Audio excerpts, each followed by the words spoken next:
16과 10계명의 9계명 출애굽기 20장 16절 말씀과 신명기 5장 20절 말씀 출애굽기 20장 16절 말씀 내 이웃에 대하여 거짓 증거하지 말지니라.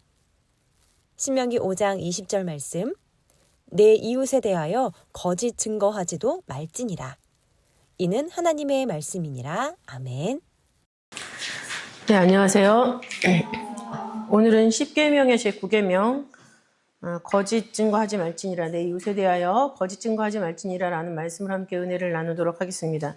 이 10계명의 9계명은 진실의 존엄함을 강조하고 있는 계명이다 라고 구속사 시리즈에 기록을 하셨죠. 거짓 증거라고 했을 때 거짓이라는 히브리어는 쉐케르라는 단어를 사용을 하고요. 쉐케르, 그 뜻은 거짓말, 실망시키는 거. 누구한테 말해서 막 잔뜩 기대하겠다가 그거 아니래. 실망시키는 거죠. 뭐 이렇게 내가 해줄게, 할게 해놓고 나 못하겠어, 못 가겠어. 다 실망시키는 거죠. 그것도 거짓말이라는 거를 원어에서는 말씀을 해주고 있습니다. 또 기만하는 것, 기만. 사기, 부정행위, 그리고 무엇보다도 거짓된 혀. 우리가 혀가 있잖아요. 성경에도 혀는 지옥불이라고 말씀을 하고 있는데 이 혀를 잘못 놀리게 되면은 우리가 지옥에 가게 되고 또 혀를 올량하게, 선량하게 사용을 하면 많은 사람을 살리고 나도 사는 그런 역사로 연결이 되죠.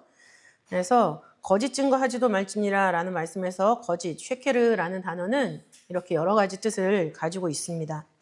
그러면 첫 번째로 성경에 기록된 최초의 거짓 증거에 대해서 살펴보도록 할게요.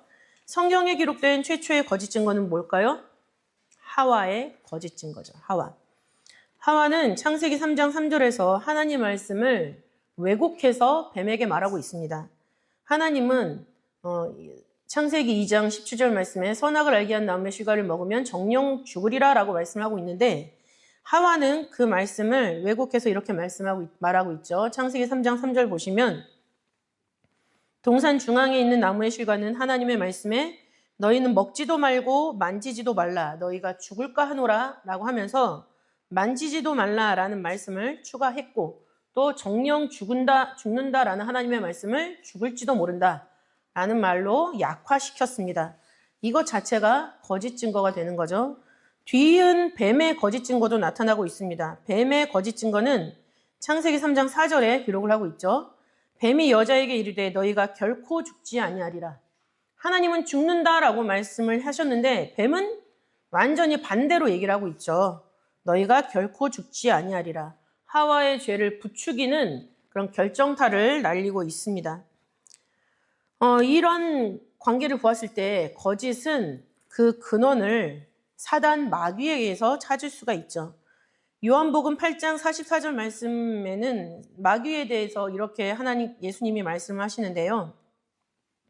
저는 처음부터 살인한 자요 진리가 그 속에 없으므로 진리에 서지 못하고 거짓을 말할 때마다 제 것으로 말하나니 이는 저가 거짓말장이요 거짓의 아비가 되었음이니라 라고 예수님이 말씀을 하시는데 이 말씀을 통해서 거짓의 근원, 거짓의 아비가 되는 그 정체는 바로 사단 마귀다라는 것으로 우리에게 알려주고 계십니다. 그 사단이 뱀으로 하와에게 접근을 해서 하와를 타락하게 만드는, 죄를 짓게 만드는 그런 결과로 인도하고 있다라는 거죠.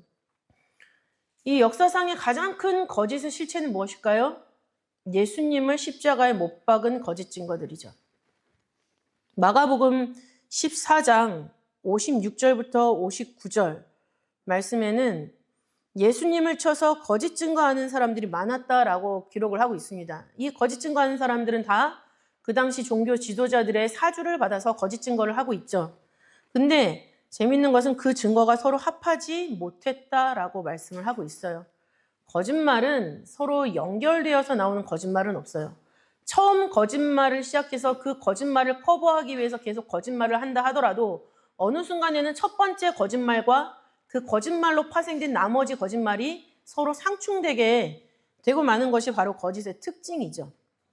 그래서 예수님을 거짓 증거로 십자가에 못 박은 것이 인류 전후사를 통틀어 봤을 때 전대미문의 최고의 거짓 증거다라는 것을 우리는 알 수가 있습니다. 그렇다면 두 번째로 거짓 증거를 물리칠 수 있는 힘이 있습니다. 거짓 증거를 물리칠 수 있는 힘, 그 힘은 바로 정직이죠. 발을정의 고들직을 사용을 하고 있습니다. 정직함, 거짓이나 허식이 없이 마음이 바르고 고듬. 어떻게 보면 굉장히 퍽퍽하게 사는 것 같지만 하지만 우리는 정직을 유지하면서 살아야 되는 것이죠. 정직을 지키면서 살 때 제일 삶이 힘든 사람이 누굴까요? 정직을 지키는 사람이 제일 힘들어요. 그러나 그럼에도 불구하고 하나님께서는 그 정직해야만 거짓 증거를 이길 수 있다라고 말씀을 하고 계십니다.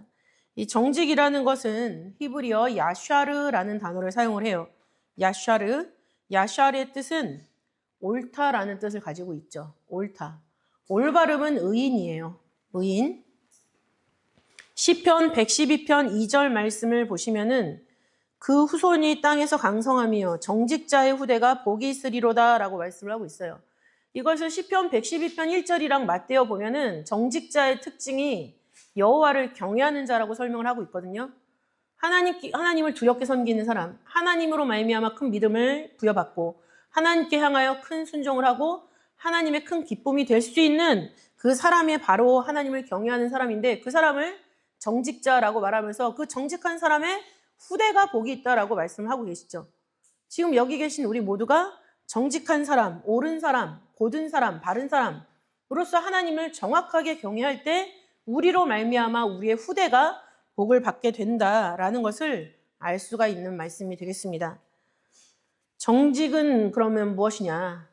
세상에서 말하는 올바름, 단순히 그 윤리적인 올바름이냐? 그게 아닙니다. 성경에서 말하는 정직은 바로 하나님의 말씀이에요. 하나님의 말씀. 세상에 올바른 것이 하나님 말씀 말고 또 뭐가 있을까요? 그거에 견줄 수 있는 정직함은 없습니다. 그거에 견줄 수 있는 어떤 변치 않는 진리라는 것은 있을 수가 없죠. 아무리 훌륭한 명망 있는 사람들이 모여서 아주 훌륭한 책을 하나 쓴다 하더라도 그 책은 진리에 머무는 것이지 이 모든 세상 통치와 우주 만물과 하나님의 섭리를 꿰뚫을 수 있는 그런 정직은 아니라는 거예요. 느헤미야 9장 13절 말씀 보시면은 또 신의 산에 강림하시고 하늘에서부터 저희와 말씀하사 정직한 규례와 진정한 율법과 선한 율례와 계명을 저희에게 주시고 라고 말씀하시죠. 신의 산에 강림하셔서 주신 말씀은 바로 우리가 지금 공부하고 있는 십계명이에요. 근데 이 십계명에 대해서 하나님 뭐라고 말씀하셨냐면 정직한 규례다 라고 말씀하고 계시는 거죠. 정직한 규례. 그러니까 십계명의 첫 번째부터 10번째는 예수님이 오시기 직전까지만 지켜야 되는 그런 거가 아니라 평생에 우리가 정직하게 살기 위해서 지켜야 되는 하나님의 규례다라는 것을 말씀해 주고 있는 것이죠. 또 시편 33편 4절 말씀에는 여호와의 말씀은 정직하며 그 행사는 다 진실하시도다라고 말씀을 하고 있죠. 호세아서 14장 9절에서도 여호와의 도는 정직하다라고 기록을 하고 있습니다. 또 시편 19편 8절 말씀에는 여호와의 교훈은 정직하여 마음을 기쁘게 한다라고 기록을 하고 있죠. 우리가 하나님 아버지의 말씀을 잘 지킬 때 그 말씀을 지킴으로 말미암아 내가 정직하게 되는 거예요. 내 안에 거짓이 없고 정직하게 되면은 누굴 봐도 떳떳하죠. 그리고 누굴 어디 가서도 뭐 마음 가운데 근심거리 이런 거가 생길 일이 없습니다. 정직하게만 살면. 힘은 들겠죠. 그러나 마음에 어두움은 없다는 얘기예요. 전도서 12장 10절 말씀을 보시면은 기록한 것은 정직하여 진리의 말씀이니라 라고 기록을 하고 있습니다. 그래서 성경 말씀, 또 이 성경을 보다도 우리가 잘 접근할 수 있도록 기록해 주신 구속사 시리즈, 이 모든 것은 다 정직한 말씀이죠. 그 정직한 말씀을 우리가 선물로 받고 그 저자이신 원로 목사님께로부터 정직하고 성실하게 충성을 다하라라는 미션을 부여받았습니다. 그래서 십계명이 구약시대 시내산에서 있었던 그 말씀이 아니라 지금 현재 우리의 삶을 움직이고 있는 가장 근본된 힘이라는 것을 기억하시길 바라겠습니다. 그렇기 때문에 내 삶의 기준은 바로 정직인데 그 정직이 바로 뭡니까? 하나님의 말씀이라고 했죠? 그래서 우리의 정직의 기준은 하나님이에요. 하나님. 무슨 일을 할 때, 하기 전에 하나님이라면 이 상황에서 어떻게 하셨을까? 아이 교육에 대해서 굉장히 고민할 때가 많아요. 애를 학원을 보내야 되나, 교회를 가라고 해야 되나, 수련회를 가라고 해야 되나, 뭘 하라고 해야 되나. 고민이 순간 될 때가 있습니다. 나도 모르게. 그러면은 그때 하나님이라면 어떻게 하실 것인가? 라는 것을 생각하면은 답이 분명해져요. 내 마음이. 그렇지 않습니까? 저도 전도사로서 어떤 고민이 되는 일들이 있어요. 그럴 때, 원로 목사님이라면 지금 어떻게 하실까? 이런 생각하면은 길은 하나로 보여요. 근데 힘들죠. 왜냐하면 주변에 있는 걸 선택하고 싶거든요. 그러나 하나님이라면 이렇게 하시겠다라고 했을 때 내 마음에 떠오르는 한 가지가 있다면 그건 내가 힘들어도 해야 되는 거죠. 그랬을 때 하나님이 정직하신 그 기준으로 내가 사는 거예요. 그러니까 모든 순간에 하나님이라면 어떻게 하셨을까? 또는 하나님이 너무 가깝게 느껴지지 않으신다면 원로 목사님이라면 지금 이 순간에 내 모습을 보고 뭐라고 하실까? 아니면 이런 선택이 있어서 어떤 지침을 우리한테 주실 것인가? 이런 거를 기도하면서 생각을 하시면요. 그 마음을 주장하시고 생각을 주장을 하세요. 로마서 3장 4절 말씀 보시면은 사람은 다 거짓되되 오직 하나님은 참되시다 라고 기록을 하고 있습니다. 하나님만이 참되시죠. 하나님만 정확한 우리 인생의 지침이시고 지표가 되시고 등대가 되신다라는 거죠. 예레미야 9장 24절 말씀에도 나 여호와는 인애와 공평과 정직을 땅에 행하는 자이다 라고 자신을 소개하고 계세요. 인애. 우리를 너무 사랑하시죠. 공평. 나 사랑에 편견과 선입견이 없으시다는 얘기예요. 다 골고루 사랑하신다. 그리고 무엇보다도 정직. 말씀대로 행하시는 분이란 얘기죠. 신명기 6장 18절 말씀에도 여호와의 보시기에 정직하고 선량한 일을 행하라 라고 우리에게 말씀하고 있어요. 이 말이 뭐예요? 하나님 보시기에, 하나님 기준으로 이 일이 정직한가? 하나님 기준으로 이 일이 선한 일인가? 라는 것을 생각하면서 행동을 하라라고 우리에게 요구하시는 거죠. 신명기 6장 18절에.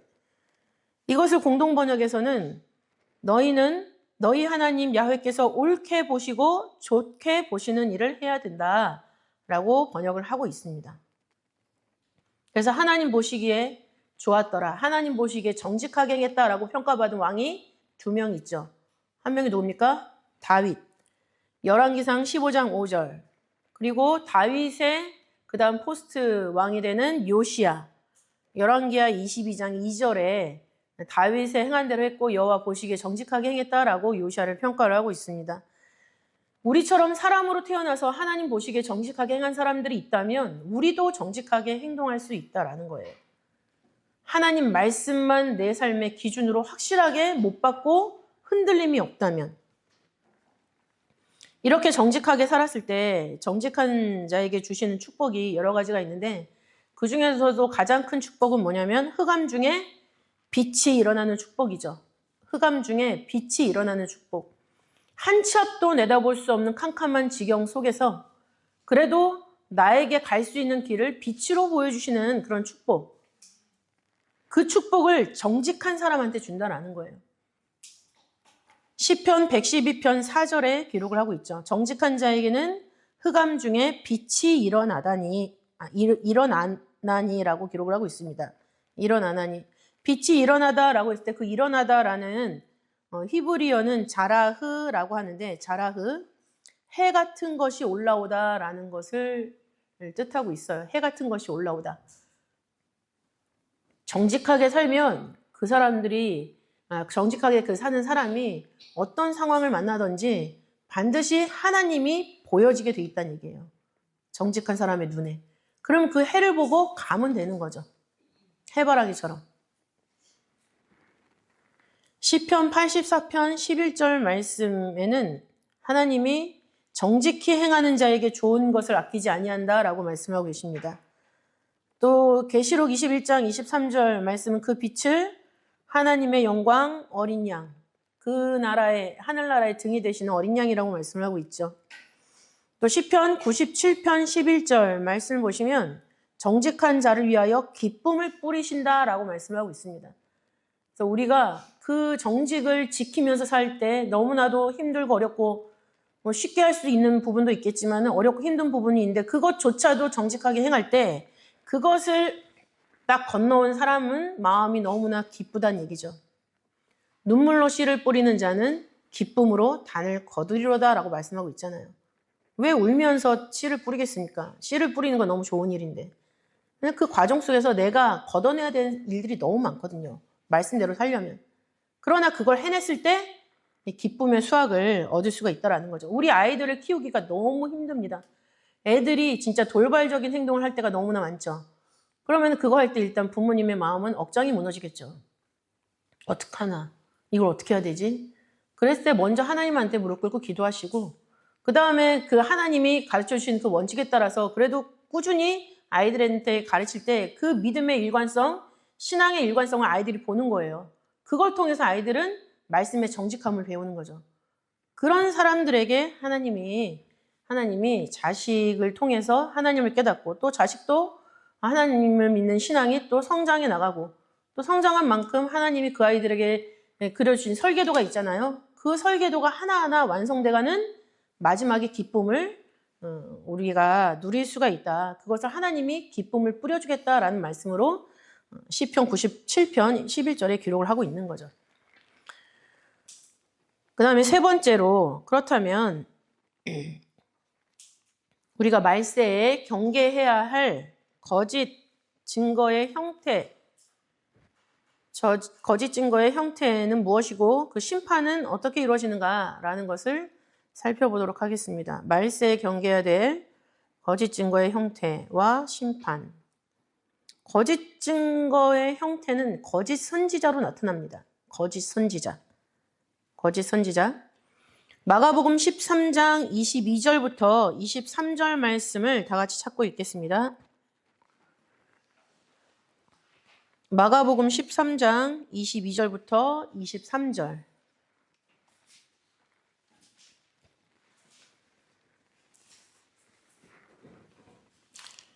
읽겠습니다. 마가복음 13장 22절부터 23절 시작. 거짓 그리스도들과 거짓 선지자들이 일어나서 이적과 기사를 행하여 할 수만 있으면 택하신 백성을 미혹해 하려 하리라. 너희는 삼가라. 내가 모든 일을 너희에게 미리 말하였노라. 라고 말씀하고 계시죠. 여기 보면은 마지막 때는 거짓 그리스도들, 자기가 그리스도라고 하는 사람들이죠. 메시아의 이름과 직무를 거짓되게 주장하는 사람들. 그리고 거짓 선지자들이 일어나서 이적과 기사를 행한대요. 이적과 기사를 해서 사람들을 미혹한다는 얘기죠. 그래서 할 수만 있으면 택하신 백성을 미혹한다.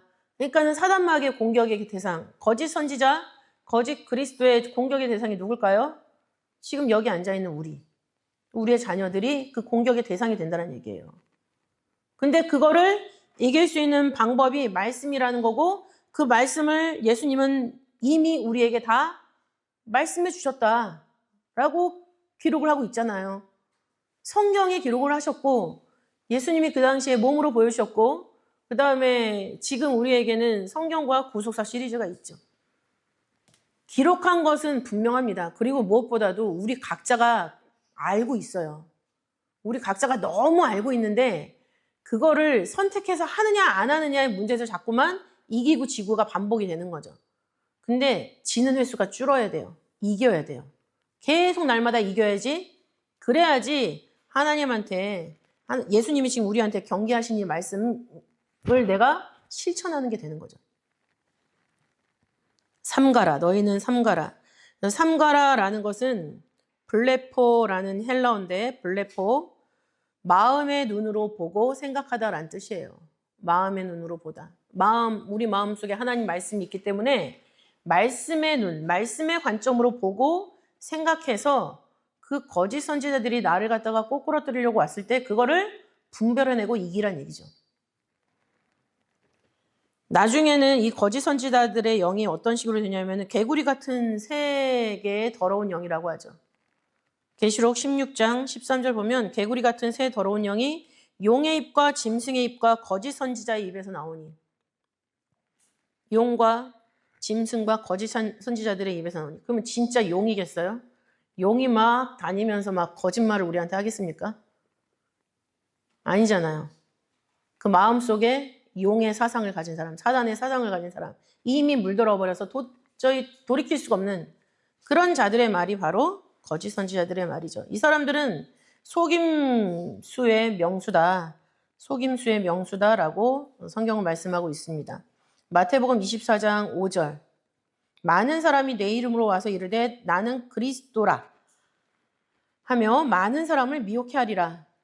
예수님이 말씀하고 계시는 거죠. 또 디도서 1장 12절. 디도서 1장 12절 말씀 보시면은 그레데라는 장소에 그레데라는 동네에 어떤 선지자가 있는데 그 선지자가 말할 때 뭐라고 말하냐면 그레데인들은 항상 거짓말장이며 악한 짐승이며 배만 위하는 게으름장이라 라고 말하고 있습니다. 그래서 어떤 한 큰 지역은 그 지역 자체에 있는 사람들은 다 항상 거짓말을 하는 사람들, 악한 짐승, 배만 위하는 게으름장이라는 건 뭡니까? 자기의 이익만 위한다는 얘기예요. 속임수의 명수다. 이걸 위해서 속임한다는 얘기죠. 참 선지자처럼 가장합니다.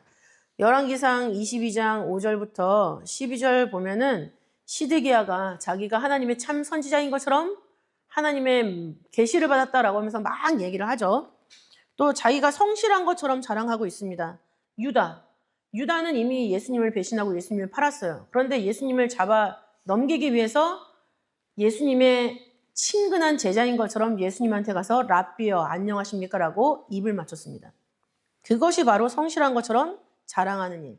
믿지 못하면서 제일 잘 믿는 것처럼 가장하는 일. 마태복음 26장 48절부터 49절에 기록을 하고 있죠. 마지막 때에도 이렇게 광명한 천사, 의의 일꾼, 말씀에 가장 측근해서 가장 말씀을 잘 깨달았던 것처럼 그리고 그것이 지금도 유지되고 있는 것처럼 가장하는 그런 일들이 나타난다라는 거죠. 고린도후서 11장 14절부터 15절 말씀에 그것이 기록되어 있습니다. 내가 하는 것을 또 하리니 기회를 찾는 자들의 그 기회를 끊어 저희로 하여금 그 자랑하는 일에 대하여 우리와 같이 되게 하려 함이로라 라고 하면서 그런 사람들이 어떤 사람들이냐 사도 바울이 얘기를 하고 있죠. 저런 사람들은 거짓 사도요. 괴휼의 역군. 괴휼은 남을 속이는 거죠. 남을 속이는 일의 역군이란 얘기예요. 그리고 자기를 그리스도의 사도로 가장하는 자들이니라. 예수님의 제자라고 가장하는 사람들이죠. 광명한 천사, 의의 일꾼처럼 가장합니다.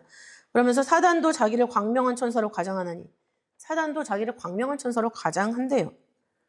그래서 자기를 의의 일꾼으로 가장하는 것이 또한 큰 일이 아니라 저희의 결국은 그 행위대로 되리라 라고 말씀하고 있죠.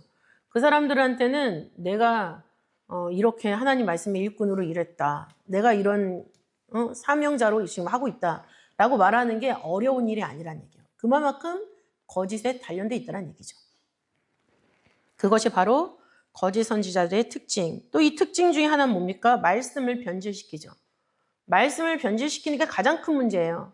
그래서 어떤 하나님의 사람들, 하나님의 일꾼들, 말씀을 증거하는 사람들이 잘못됐다라는 거는 어디서 제일 티가 나냐면 단에서 설교할 때 티가 가장 많이 나요. 말씀을 자기한테 맞춰서 계속 증거를 하거든요. 그러니까 같은 말씀을 어떨 때는 A처럼 증거했다가 어떨 때는 A가 아닌 것처럼 증거해요. 왜? 그때마다 자기 상황이 바뀌기 때문에. 그러니까는 잘못된 것은 말씀을 변질시키는 게 가장 큰 잘못이죠. 갈라디아서 1장 6절부터 8절 말씀은 그리스도의 은혜로 너희를 부르신 이를 이같이 속히 떠나 다른 복음을 좇는 것을 내가 이상히 여기노라. 다른 복음은 없나니 다만 어떤 사람들이 너희를 요란케 하여 그리스도의 복음을 변하려 함이라. 그러나 우리나 혹 하늘로부터 온 천사라도 우리가 너희에게 전한 복음 외에 다른 복음을 전하면 저주를 받을지어다 라고 말씀을 하고 있죠. 이 사람들은 바른 말에 관심이 없습니다. 바른 말이 뭘까요? 디모데전서 6장 3절을 보시면 바른 말, 곧 우리 주 예수 그리스도의 말씀과 경건에 관한 교훈. 이것이 바로 바른 말이라고 말씀을 하고 있죠. 그러나 다른 복음을 좇는 사람들은 이 바른 말, 예수님의 말씀과 경건에 관한 교훈에 관심이 하나도 없습니다. 그저 말씀을 내 편리대로 내가 지금 하고 싶은 거를 위해서 중간중간에 장치로 사용을 할 뿐인 거죠. 저는 교만하여 아무것도 알지 못하고 변론과 언쟁을 좋아하는 자니 이로써 투기와 분쟁과 회방과 악한 생각이 나며 마음이 부패하여지고 라고 말씀을 하고 있어요. 다른 복음에 창념하게 되면은 내가 무슨 말을 하는지 모르고 떠드는 거예요. 그것이 아무것도 알지 못하고에 해당하는 얘기죠.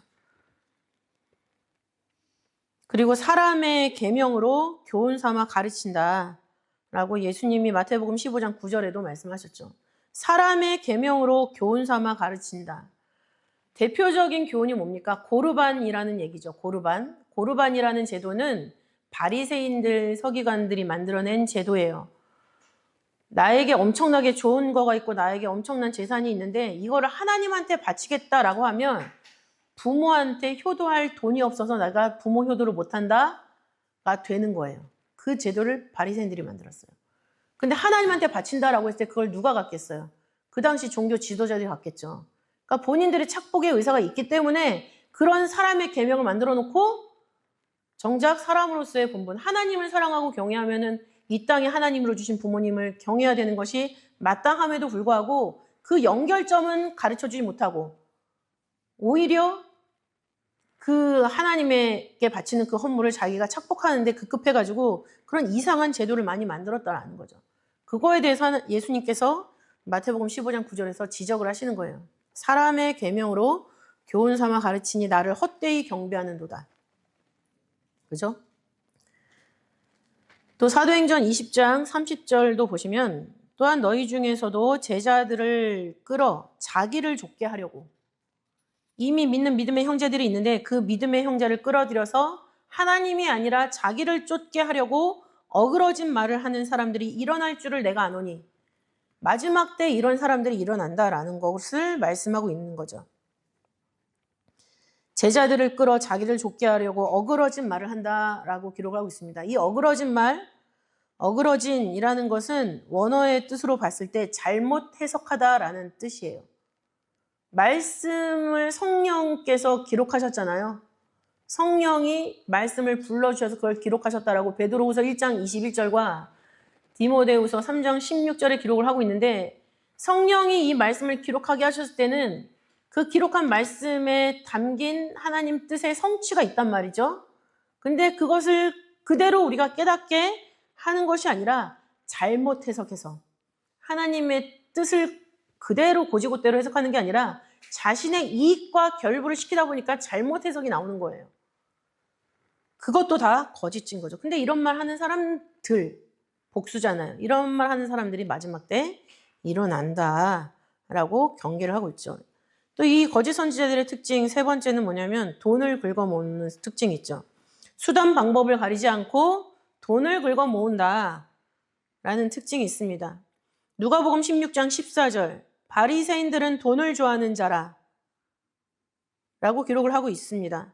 또 베드로후서 2장 15절부터 19절에도 마지막 때에 바른 길을 떠나서 발람의 길을 쫓는 사람들이 나타난다라고 했습니다. 발람은 뭐예요?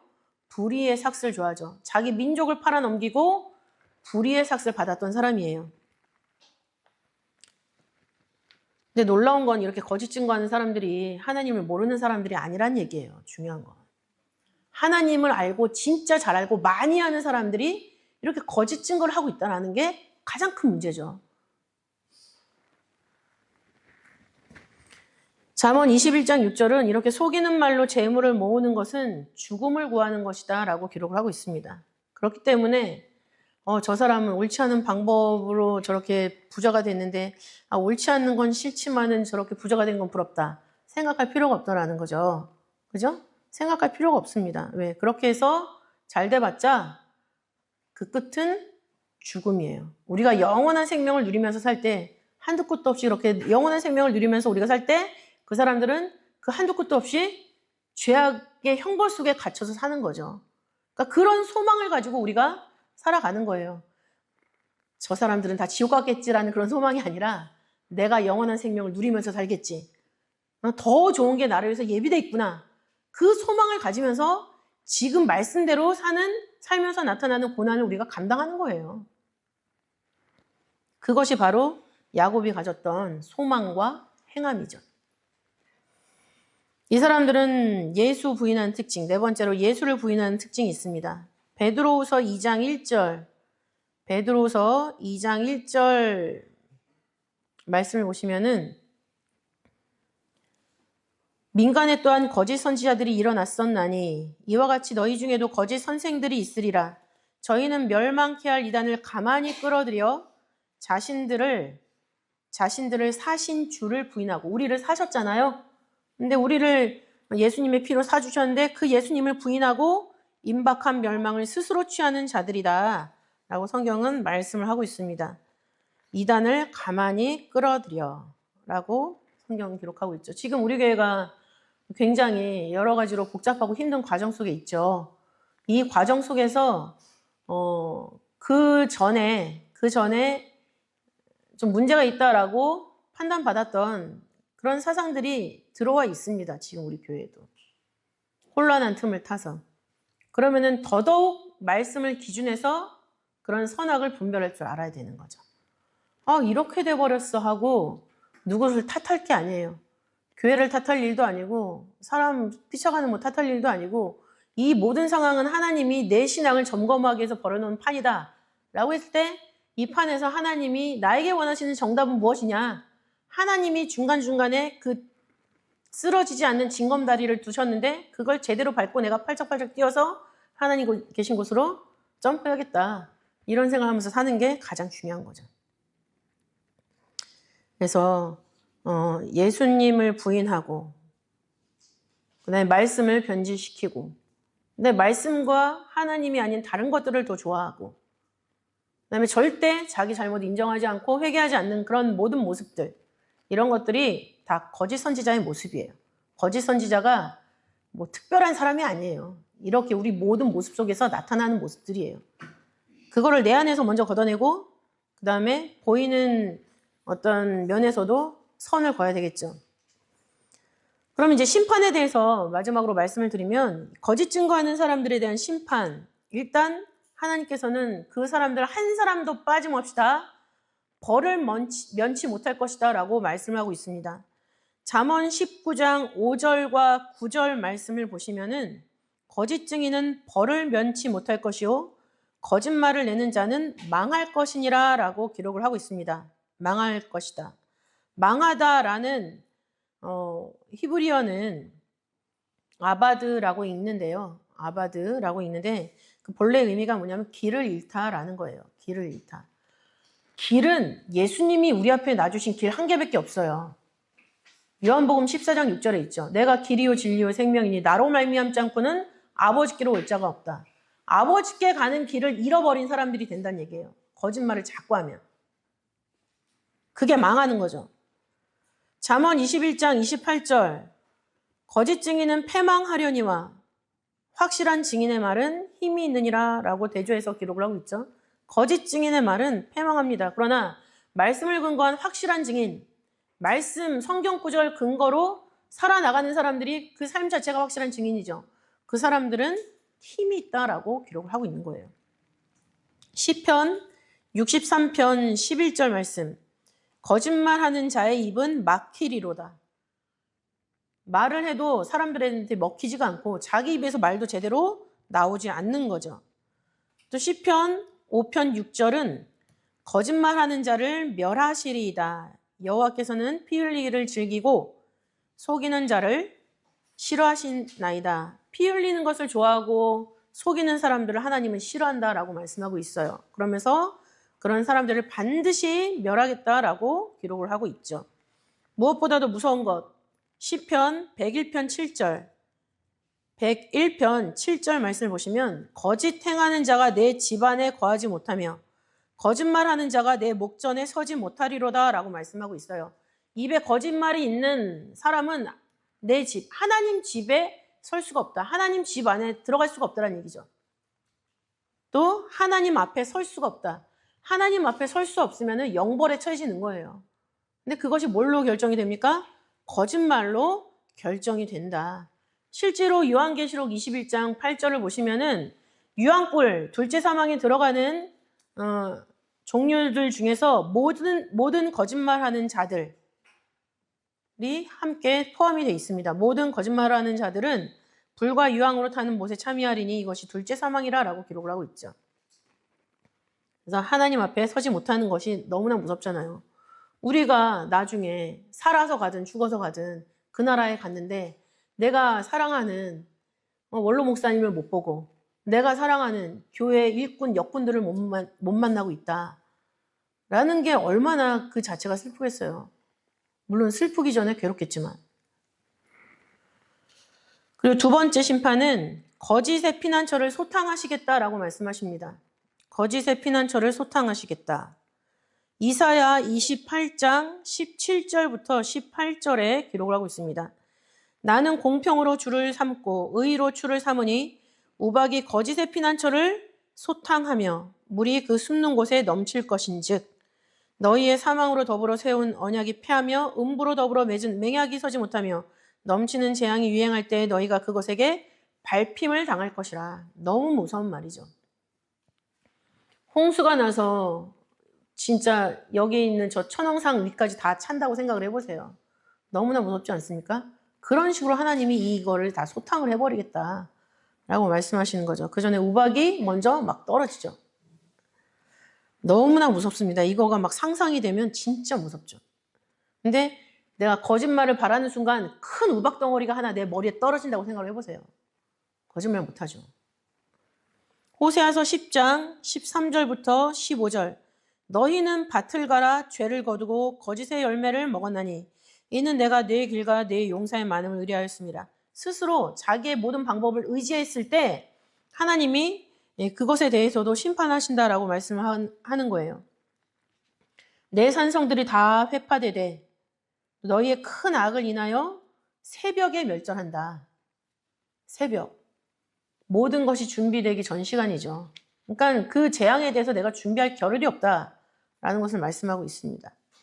그래서 거짓의 피난처를 소탕하신다. 그 다음에 세 번째는 거짓된 자의 기도, 그리고 거짓된 사람들을 위한 주변 사람들의 기도가 있을 거 아니에요.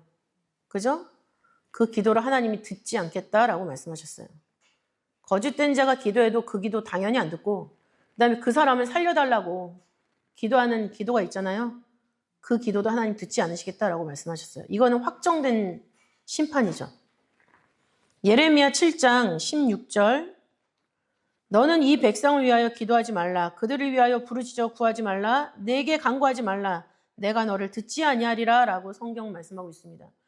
이 너는 누구예요? 남유다를 말하죠. 유다. 하나님이 그렇게 많은 기회를 주시고 북이스라엘을 통해서 하나님께 순종하지 않고 하나님 말씀대로 살지 않으면 저렇게 망한다라는 걸 실물 교육으로 보여주셨음에도 불구하고 남유다는 하나님 말씀을 끝까지 순종하지 않았어요. 근데 그것을 붙잡고 예레미야가 기도를 하니까 기도하지 말아라. 왜? 남유다에 대한 심판은 이미 확정이 됐어요. 바벨론 70년이 확정이 됐다는 거예요. 그건 바꿀 수가 없다라는 거죠. 예레미야 11장 14절에도 똑같은 말씀 기록하고 있습니다. 이 백성을 위하여 기도하지 말라. 그들을 위하여 부르짖거나 구하지 말라. 그들이 그 고뇌를 인하여 내게 부르짖을 때 내가 그들을 듣지 아니하리라. 그 심판 속에서도 부르짖을 때 하나님 듣지 않겠다라고까지 말씀하시는 거예요. 예레미야 14장 10절부터 12절에도 보다 더 강경하게 말씀하고 계시죠. 여호와께서 이 백성에 대하여 말씀하시되 그들이 어그러진 길을 사랑하여 그 발을 금하지 아니하므로 나 여호와가 그들을 받지 아니하고 이제 그들의 죄를 기억하고 그 죄를 벌하리라. 여호와께서 또 내게 이르시되 너는 이 백성을 위하여 복을 구하지 말라. 그들이 금식할지라도 내가 그 부르짖음을 듣지 아니하겠고 번제와 소제를 드릴지라도 내가 그것을 받지 아니할 뿐 아니라 칼과 기근과 연병으로 그들을 멸하리라 라고 기록을 하고 있습니다. 하나님 앞에 회개하고 하나님 앞에 순종하고 말씀 붙잡고 나오면 우리의 죄를 등 뒤로 던져서 기억하지 않는다고 하셨잖아요. 근데 하나님 말씀을 안 듣고 끝까지 순종하지 않으니까 이제 내가 그 죄를 기억하고 그 죄를 벌하리라 라고 말씀하고 나오시는 거예요. 거짓 증거는 단순히 친구들과 친구들 사이에서 가벼운 거짓말, 물론 그것도 하면 안 되죠. 그런 사람들 사이에서 흔히 일어나는 그런 거짓말을 말씀하시는 게 아니에요. 하나님께 대하여 하나님의 구속 섭리 그 과정 속에서 우리의 삶의 형태를 말씀하고 계시는 거예요. 말씀 중심으로 사느냐 그렇지 않느냐. 말씀 중심으로 살면 정직하게 사는 것이고 그렇지 않으면은 정직하지 않게 거짓 증거하면서 사는 것이다. 삶으로 거짓을 말하는 거죠, 우리가. 내 삶이 거짓으로 움직여 나가고 있다는 얘기예요. 말씀이 없으면. 말씀을 머리로는 아는데 가슴이 움직이지 않고 손발이 움직이지 않으면 그건 거짓 증거죠. 머리 따로 가슴 따로 노는데 그게 어떻게 정직일 수가 있겠어요? 옳지 않은 일이죠. 제가 이렇게 강경하게 나는 아닌 것처럼 얘기하지만 저도 다 해당되는 얘기입니다. 무엇보다도 제가 해당되는 얘기죠. 그래서 거짓 증거에 대한 말씀, 하나님이 십계명을 통해서 거짓이라는 것을 통해서 말씀대로 살아야 된다라는 것을 말씀하는 거예요. 간음하지 말라라고 했을 때는 간음이라는 주제를 통해서 하나님 말씀대로 살아라라는 것을 말씀하는 거죠. 살인하지 말라, 살인이라는 것 통해서 하나님 말씀대로 살라는 얘기를 하는 거예요. 이 모든 십계명의 내용 하나하나가 말씀대로 살아라라는 것을 여러 가지로 표현을 하고 있는 거죠. 다시 한번 거짓 증거하지 말라라는 말씀을 통해서 나는 과연 하나님 말씀을 내가 아는 만큼은 살고 있는가? 다 알지 못하잖아요. 적어도 내가 깨달은 만큼. 오늘 한 말씀이 마음 가운데 막 부딪혔어요. 그러면은 그 말씀만큼 내 삶이 변했는가 아닌가를 다음 주 이 시간에 여기서 하나님 앞에 오셔가지고 예배 준비하고 기도하시면서 그거를 생각을 하시면 되는 거예요. 그렇게 살아나갈 때 십계명이 하나님이 주신 정직한 규례로서 내 삶에 자리 잡고 있는 것이고 그렇게 살 때 내가 하나님께 정직했다. 넌 진짜 의롭구나. 라고 인정하면서 하나님 앞에 서는 사람이 되는 거죠. 하나님 앞에 서는 사람, 하나님 집에 서는 사람. 그래서 그 비전을 가지시고 그 소망을 가지시고 지금 정직하게 살면서 너무 힘든 거 다 견디시고 이기시는 우리 선생님들이 다 되시기를 바라겠습니다. 기도하겠습니다. 사랑이 많으신 아버지 하나님 감사드립니다. 오늘 거짓 증거하지 말라라는 말씀을 통해서 하나님 기준으로 정직하신 하나님 말씀대로 살아야 된다라는 것을 다시 한번 깨달았습니다. 아버지 마지막 때는 스스로 자기를 하나님이라 보이면서 아버지 많은 사람들을 미혹하는 그런 일들이 일어난다고 했습니다. 아버지 하나님 저들 마음속에 하나님의 영 성령을 충만하게 채워주셔서 아버지 무엇이 옳고 그른지 분별하게 하시고 악을 버리고 선을 선택할 줄 알게 하시고 장성원자로서 아버지 아직도 연약한 사람들에게 말씀으로 잘 가르치고 간증하는 가운데 옳은 길로 함께 이동할 수 있는 복된 자리에 설 수 있도록 우리 선생님들을 다 붙잡아 주시옵소서. 무엇보다도 우리 자녀들을 올바른 아버지 말씀의 길에서 떠나지 않도록 잘 가르쳐야 되겠습니다. 아버지 하나님, 아버지께서 우리들에게 몸소 예수님을 보내주시고 또한 우리 원로 목사님 통하여서 말씀대로 산다는 것이 무엇인지 아버지 우리에게 보여주신 것처럼 우리도 우리 자녀들에게 말씀대로 산다는 것이 무엇이라는 것을 제대로 정확하게 보여줄 수 있는 깨어있는 하나님을 보여줄 수 있는 그런 부모가 될 수 있도록 아버지께서 인도하시고 역사하여 주시옵소서. 주신 말씀에 감사하여 봉헌하오니 아버지 봉헌을 통하여서 아버지 저희들의 부족한 믿음을 흠양하여 주옵시고 아버지 부족한 것을 채워주시는 은혜로 갚아 주시옵소서. 감사드리오며 사랑이 많으신 예수님 이름으로 감사 기도 올리옵나이다. 아멘.